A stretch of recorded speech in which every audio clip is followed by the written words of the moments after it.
Assalamualaikum warahmatullahi wabarakatuh. Perkenalkan nama saya Denisa Marsha Aurelia dengan NIM 0603523025. Saya akan menjelaskan tentang filsafat Islam. Filsafat Islam yakni suatu jalan dan usaha dalam menguraikan kenyataan adanya ajaran agama Islam yang diturunkan oleh Allah dalam bahasa keilmuan dan dapat diterima oleh akal pikiran. Saya akan menjelaskan tentang Al-Ghazali. Ia lahir di kota kecil yang terkenal di Tus, Provinsi Khurasan, Republik Islam Irak pada tahun 450 Hijriah atau 1058 Masehi. Nama Al-Ghazali berasal dari Ghazal, yang berarti tukang menenun benang karena pekerjaan ayahnya adalah menenun benang wol.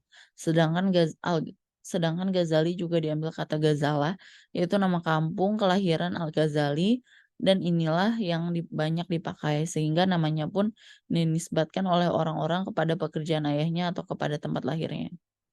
Teori Al-Ghazali merupakan salah satu tokoh Islam yang sangat memperhatikan pendidikan karakter. Ia menyatakan bahwa pendidikan Islam harus mengaktifkan potensi rohani dari peserta didik bersama dengan potensi jasmani yang dimilikinya. Pemikiran dari Al-Ghazali mengenai pendidikan karakter dikemukakannya dalam karya-karyanya, antara lain yaitu Ihya Ulumuddin dan Ayyuhal Wahad. Pembahasan yang lengkap mengenai pendidikan karakter disampaikannya dalam Ayyuhal Walad. Al-Ghazali meyakini bahwa pendidikan karakter merupakan inti dari pendidikan.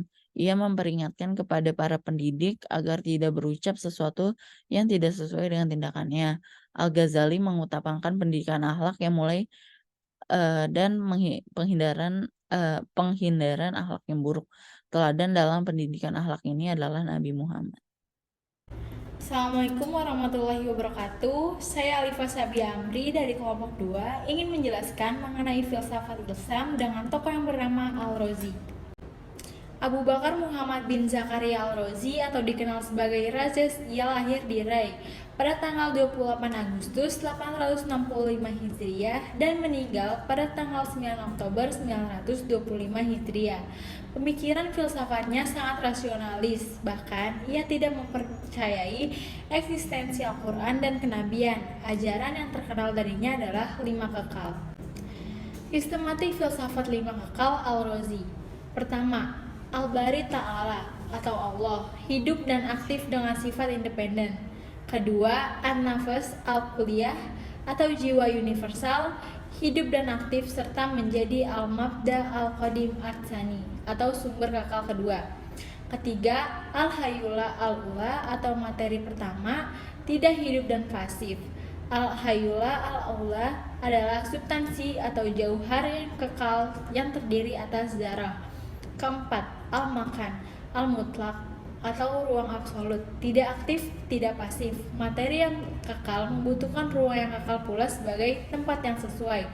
Kelima, Az-Zaman Al-Mutlak atau zaman absolut, tidak aktif dan tidak pasif. Filsafat Al-Razi. Yang pertama itu filsafat metafisika, filsafat rasionalis atau akal, dan filsafat jiwa atau ruh. Karya Al-Razi. Melalui karya-karyanya, Al-Razi menampilkan dirinya sebagai filosof Platonis terutama dalam prinsip 5 kekal dan jiwanya. Dan di samping itu, ia juga mendukung pandangan naturalis kuno. Perhatian utama filsafat Al-Razi adalah jiwa, kemudian 5 yang kekal. Setelah itu, moral, kenabian dan agama yang merupakan sisi pengembangan daya kritik intelektualnya. Halo teman-teman, di sini Adina Silvara dengan NIM 0603523004 akan menjelaskan tentang Al-Kindi, seorang filsafat Muslim. Abu Yusuf Ya'qub bin Ishaq Al-Kindi, ia dikenal sebagai filsuf pertama yang lahir dari kalangan Islam. Semasa hidupnya, selain bisa berbahasa Arab, ia mahir berbahasa Yunani. Banyak karya-karya para filsuf Yunani diterjemahkannya dalam bahasa Arab. Antara lain adalah karya Aristoteles dan Plotinus. Sayangnya ada sebuah karya Plotinus yang diterjemahkannya sebagai karangan Aristoteles yang berjudul Teologi menurut Aristoteles yang di kemudian hari menimbulkan sedikit kebingungan. Achievement or how he is known. Dalam bidang astronomi, Al-Kindi menulis banyak 16 buku. Di antaranya adalah Kitab Al-Manazir Al-Falakiyah, Kitab Mahiyatul Falak, Kitab Risalah fi Sifatil Istorlabil Handasah, Kitab Tanaha Jarmul Alam, dan di bidang yang lain seperti ilmu alam dan fisika antara lain Kitab Ilmu Ar-Ra'di wal Barqi wa As-Salji wa As-Sawa'iq wal Matar, kitab yang menafsiri fenomena alam. Kemudian ada kitab fi al-Basariyat, Risalah fi Darqatis Sama, dan kitab fil Ajram al-Ghaisah.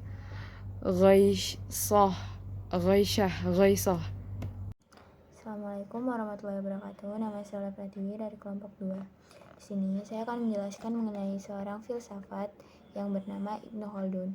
Ibnu Khaldun adalah seorang cendekiawan muslim terkenal, sejarawan, filsuf, dan sosiolog asal Maghribi atau Afrika Utara yang lahir pada tahun 1332 di Tunis, wilayah yang kini termasuk dalam negara Tunisia. Ibnu Khaldun berasal dari keluarga yang memiliki latar belakang dalam pelayanan pemerintah di dinasti Maghribi. Pendidikan dan karirnya ada pada saat ia belajar yang di lingkungan yang syarat dengan pengetahuan. Ibnu Khaldun diperkenalkan pada studi-studi klasik dan ilmu-ilmu agama Islam sejak dini. Membina karir di pemerintahan, ia mengejar posisi administratif dan diplomatik di berbagai negara Maghribi, termasuk Andalus, Spanyol Islam, dan Mesir. Karya dan teorinya terdapat pada karya yang paling terkenal. Itu adalah karya Muqaddimah atau Prolegomena atau pengantar yang merupakan bagian awal dari kitab Al-Ibar, buku catatan sejarah. Dalam Muqaddimah, Ibnu Khaldun memperkenalkan konsep siklus sejarah, asabiyah, teori sejarah, dan sosiologi. Ia menekankan pengaruh faktor-faktor seperti iklim, geografi, dan budaya terhadap peradaban. Pengaruhnya adalah karya-karyanya berpengaruh besar dalam pengembangan sejarah sosiologi dan ekonomi. Teorinya tentang siklus sejarah memberikan kontribusi signifikan terhadap perkembangan ilmu sosial. Ibnu Khaldun dikenal karena kejeliannya dalam menganalisis dinamika sosial dan sejarah, dan kontribusinya sangat berharga dalam memahami perkembangan masyarakat dan peradaban. Sekian dari saya, terima kasih.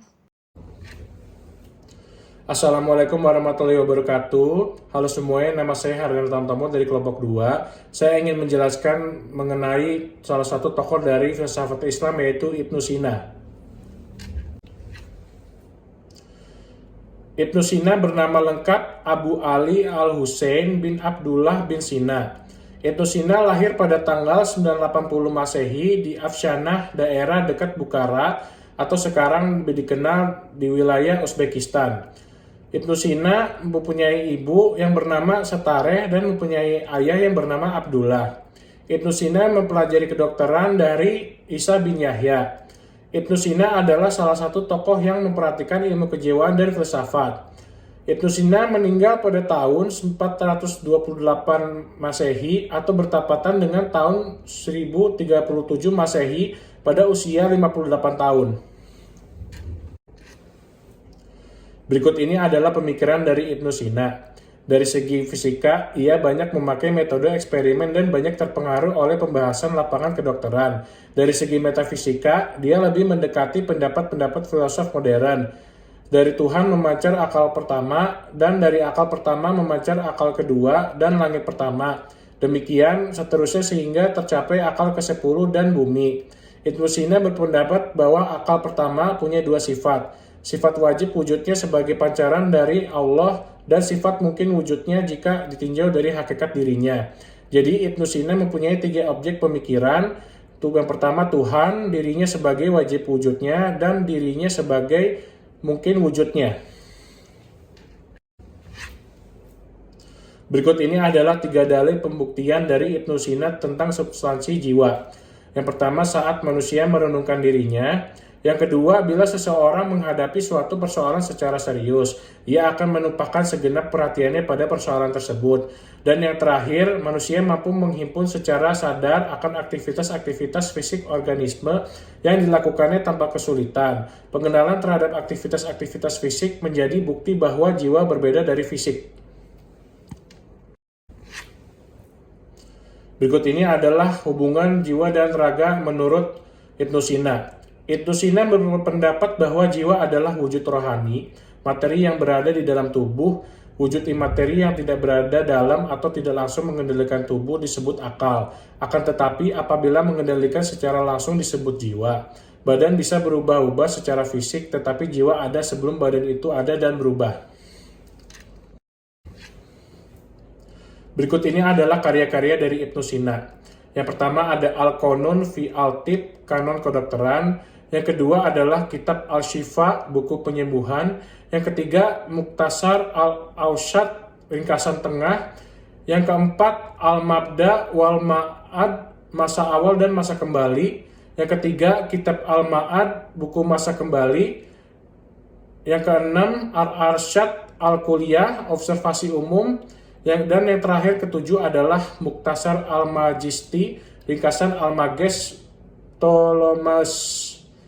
Pak, itu saja, sekian dari saya, kurang lebihnya mohon maaf.